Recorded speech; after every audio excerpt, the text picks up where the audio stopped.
தாபிஈன்கள், தபஅத் தாபிஈன்கள், சுஹதாக்கள், சாலிஹீன்கள், நாதாக்கள், நல்லவர்கள், குறிப்பாக நம் அனைவரின் மீதும் அல்லாஹுவின் சாந்தியும் சமாதானமும் என்றென்றும் நின்று நிலவட்டுமாகுக.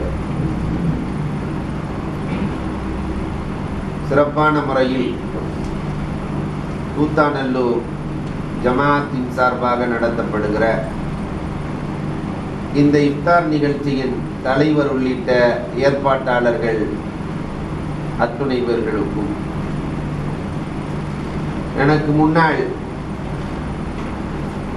நல்ல கருத்துக்களை எடுத்து சொன்ன தாவூத் அலி ஹசரத் அவர்களுக்கும், வரவேற்புரையில் 23 ஆண்டு கால சேவைகளை அழகாக நினைவூட்டிய, குர்ஆன் ஹதீஸோடு சேர்த்து நினைவூட்டிய ஆசியவர்களுக்கும், தமிழ் கூறும் உலகிற்கு ஒரு நல்ல பாடல் படிக்கக்கூடிய ஒரு இளைஞர் கிடைத்திருக்கிறார். நபியை பற்றியும் நபியின் குடும்பத்தை பற்றியும் அல்லாஹ் ரப்பல் ஆலமீன் அவர் குரலிலே நல்ல வளத்தை தந்தருள்வானாக. அதையும் சமூகத்திற்கு பயனுள்ளதாக ஆக்கி தந்தருள்வானாக. ரொம்ப அழகான குரல், அல்ஹம்துலில்லாஹ். அந்த இளைஞர் அவர்களுக்கும், ஏற்பாட்டாளர்கள் வருகை தந்திருக்கிற உங்கள் அத்துணை பேர்களுக்கும் இஸ்லாத்தின் காணிக்கையான சலாத்தினை பதிலை எதிர்பார்த்து சொன்னவனாக, ஏன்னா நிறைய இடத்துல சலாம் சொன்னா பதில் சொல்றதில்லை, பதிலை எதிர்பார்த்து சொன்னவனாக என் வார்த்தைகளை துவக்குகிறேன். அஸ்ஸலாமு அலைக்கும் வரஹ்மத்துல்லாஹி தஆலா வ பரகாத்துஹு. அல்ஹம்துலில்லாஹ். அற்புதமான ஏற்பாடுகளை கூத்தாநல்லூர் தொண்டு தொட்டு தொடங்கி வருகிறது. அதில் அமீரகத்திலே இந்த ஏற்பாடு என்று சொன்னால், நான் சொல்லுவேன், தமிழகத்தில் இருக்கிற எல்லா உலமாக்களும் ஒன்று கூத்தாநல்லூரின் உப்பை சாப்பிட்டவர்களாக இருக்கும், அல்லது சாப்பிட்டவர்களின் உப்பை சாப்பிட்டவர்களாக இருக்கும். ஒரு ஆண்டுகளுக்கு மேலாக மண்பகுலா என்ற தமிழ் கூறும் உலகத்திற்கு கொடுத்த பெருமை கூத்தாநல்லூரை சார்ந்தது.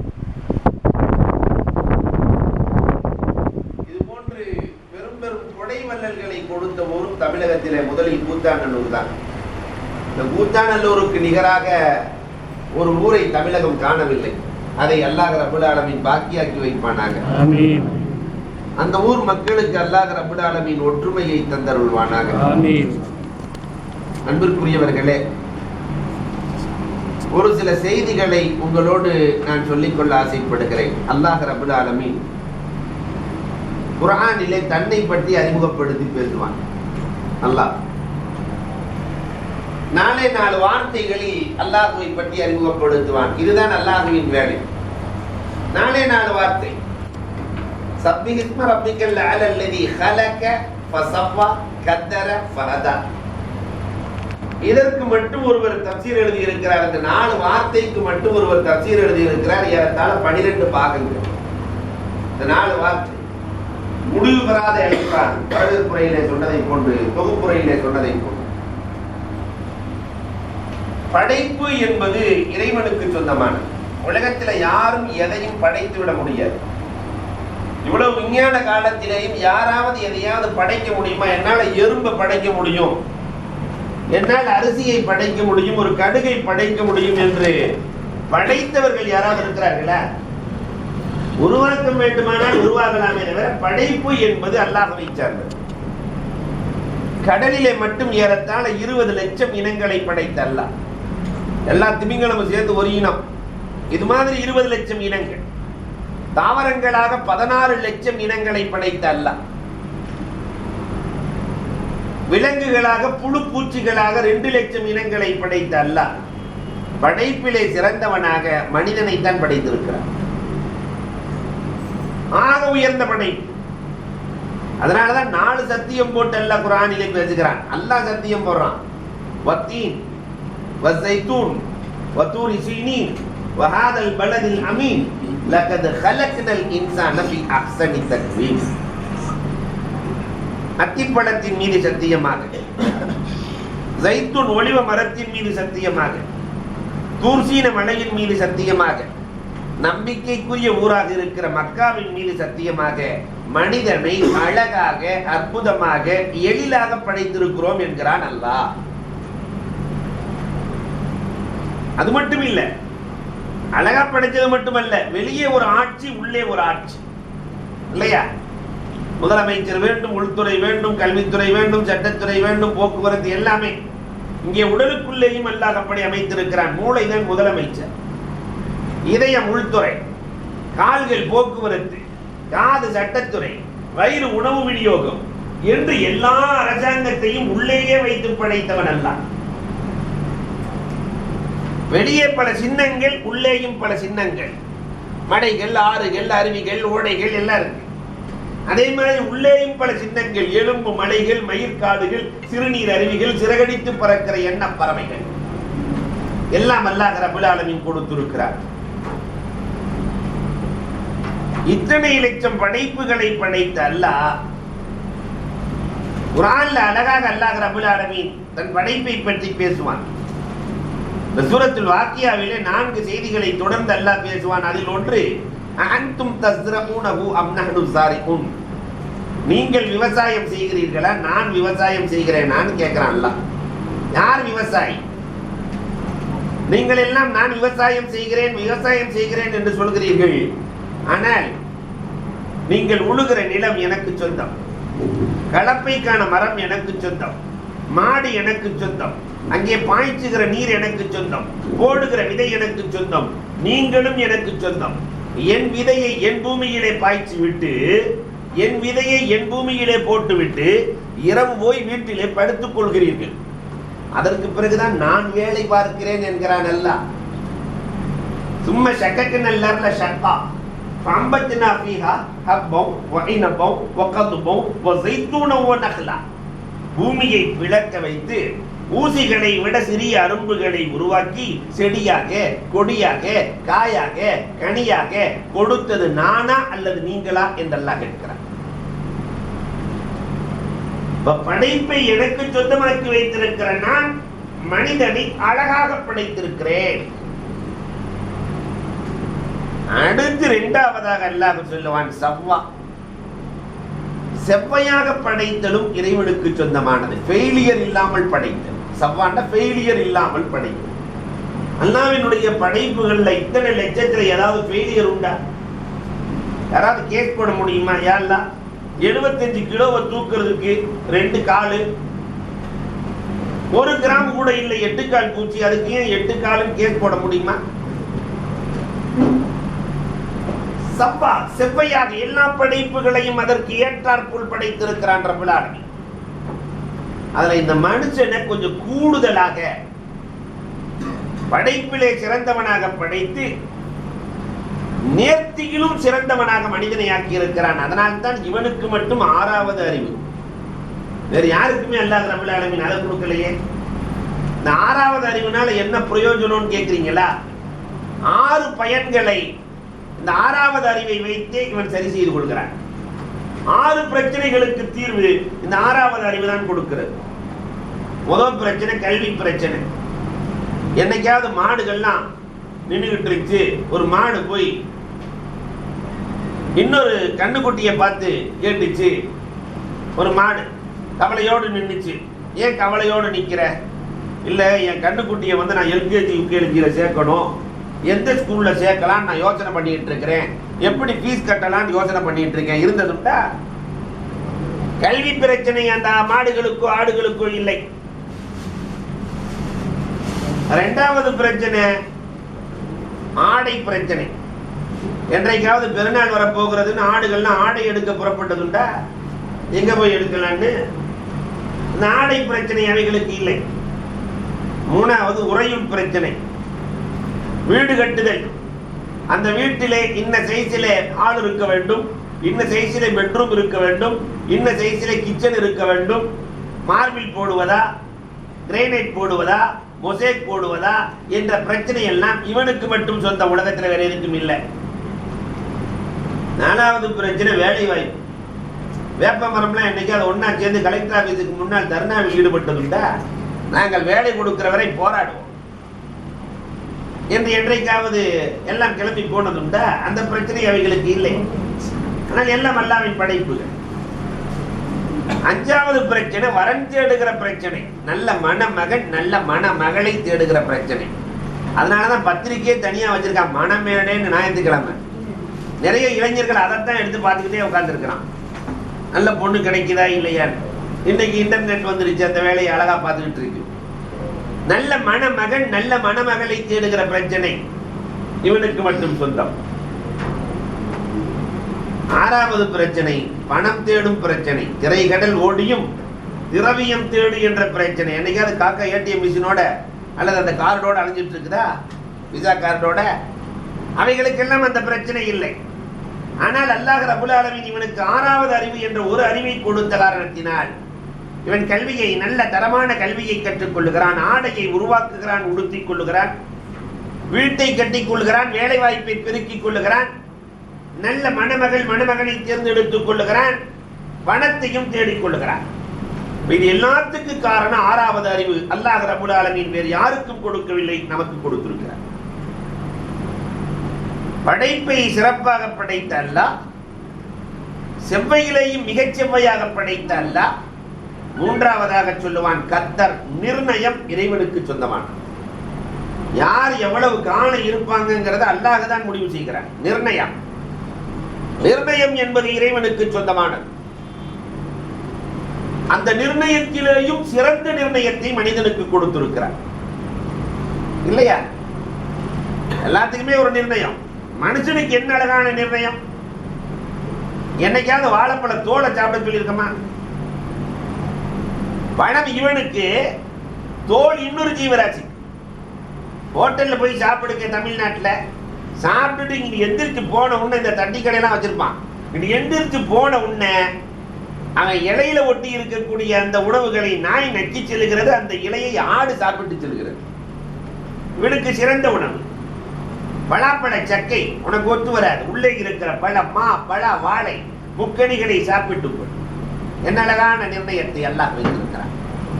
உயர்ந்த பொருள். அதுலயும் நிர்ணயத்திலேயே ரொம்ப சிறந்த நிர்ணயம் என்னன்னா, டேட் ஆஃப் பர்த்தை சொன்ன அல்லாஹ் டேட் ஆஃப் டெத்தை சொல்லாம இருக்கிறதா சிறந்த நிர்ணயம். டேட் ஆஃப் டெத்தை மட்டும் சொன்னா என்ன தெரியுமா?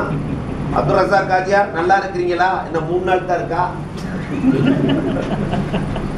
எல்லாத்துக்கும் சொல்லி அனுப்பிச்சாச்சா? என்ன ஆகும்? ஆகஸ்ட் 15 போக போறீங்க, சுதந்திர தன்னைக்கு கொடி மேலே ஏறும், நீங்க கீழே இறங்க போறீங்களா? உலக இயங்க டேட் ஆஃப் பர்த்தை சொன்ன அல்லாஹ் டேட் ஆஃப் டெத்தை மறைத்து வைத்திருப்பதை அழகான நிர்ணயம் இல்லையா? அல்லாஹ் ரப்பல் ஆலமீன் இந்த உணவு கொடுக்கிற முறை இருக்கிறது ரொம்ப வித்தியாசமா இருக்கும்.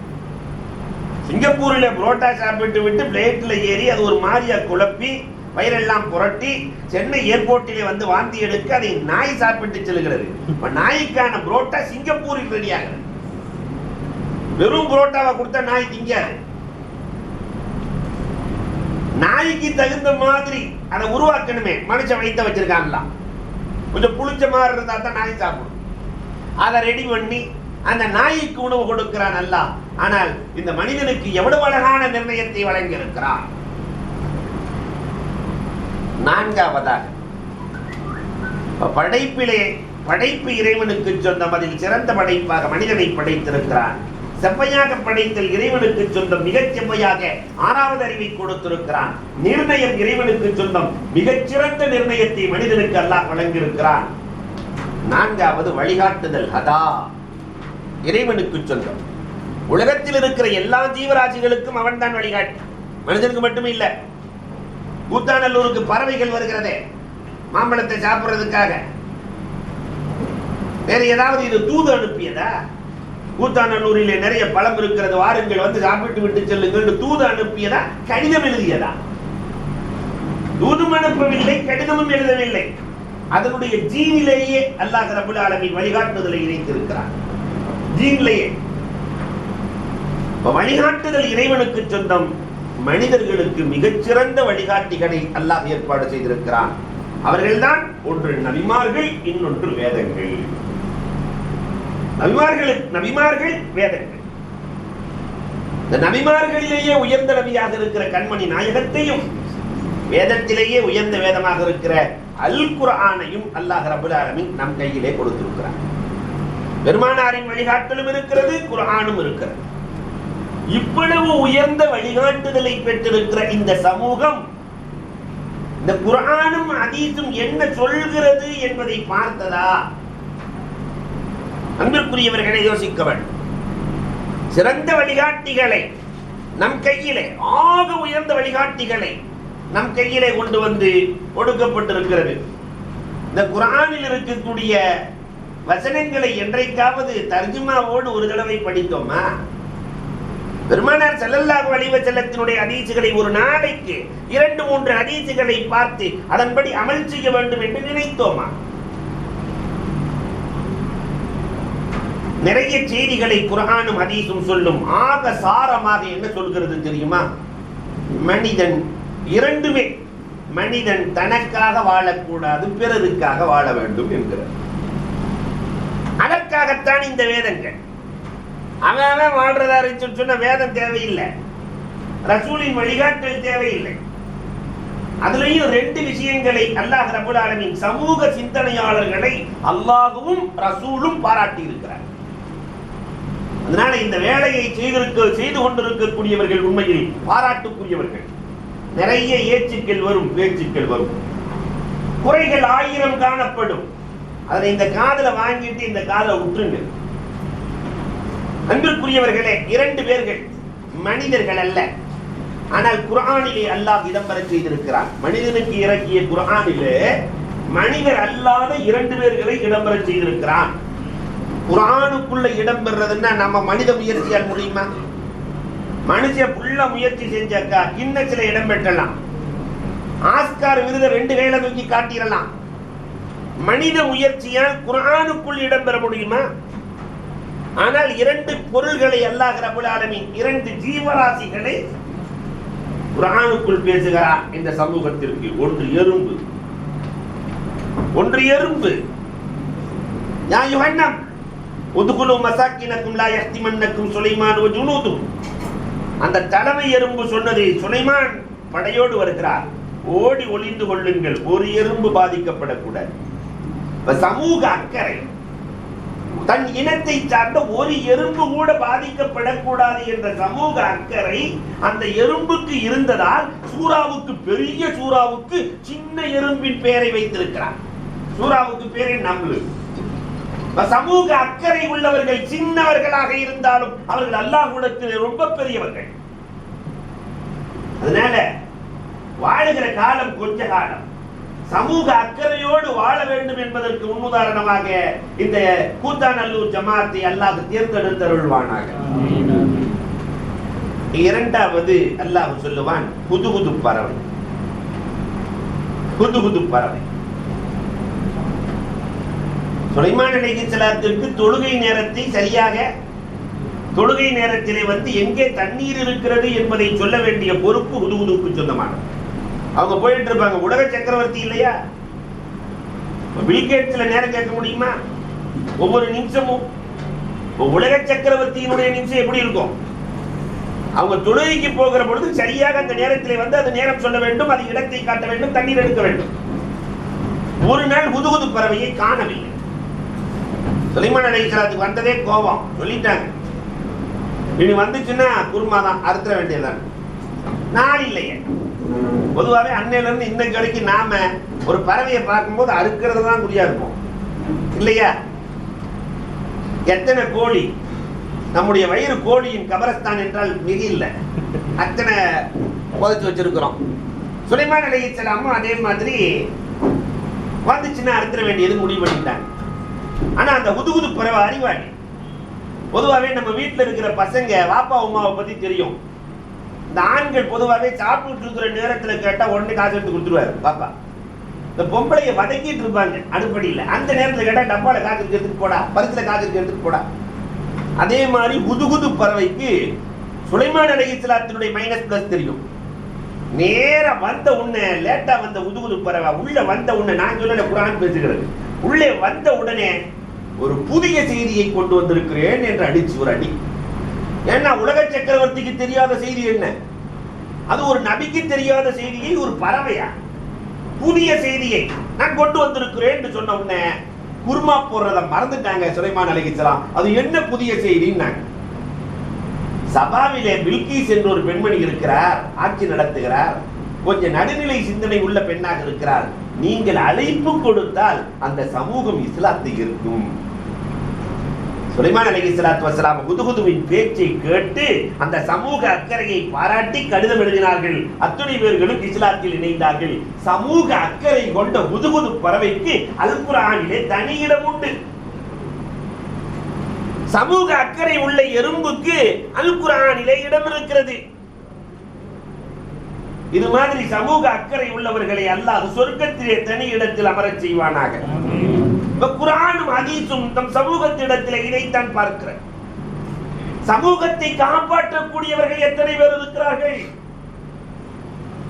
இன்றைக்கு சமூகத்தினுடைய நோய்கள் என்ன தெரியுமா? எவ்வளவு வேதனையில் சமூகம் இருக்கிறது தெரியுமா?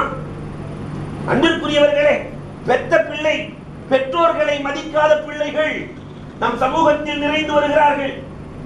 நம்ம ஊர் தகப்பனார் உட்கார்ந்து இருக்கும் போது நீண்டதாக வரலாறு இல்லை. தகப்பனார் உட்கார்ந்து வரலாறு இல்லை. எல்லாரும் நின்றுகிட்டு தான் இருப்போம். ஆனா இன்னைக்கு அப்படி இல்லை. தகப்பன் இருக்கிறார், பிள்ளை அமர்ந்திருக்கிறார். பிள்ளை அமர்ந்திருக்கிறார். எண்ணி பார்க்கிறோம் அன்புக்குரியவர்களே. பண்பாடுகள் சிதைந்து போய் கிடக்கிற காலத்தில் வாழ்ந்து கொண்டிருக்கிறோம். பண்பாடுகளை சரி செய்வதற்கு ஒரு அமைப்பு தேவைப்படுகிறது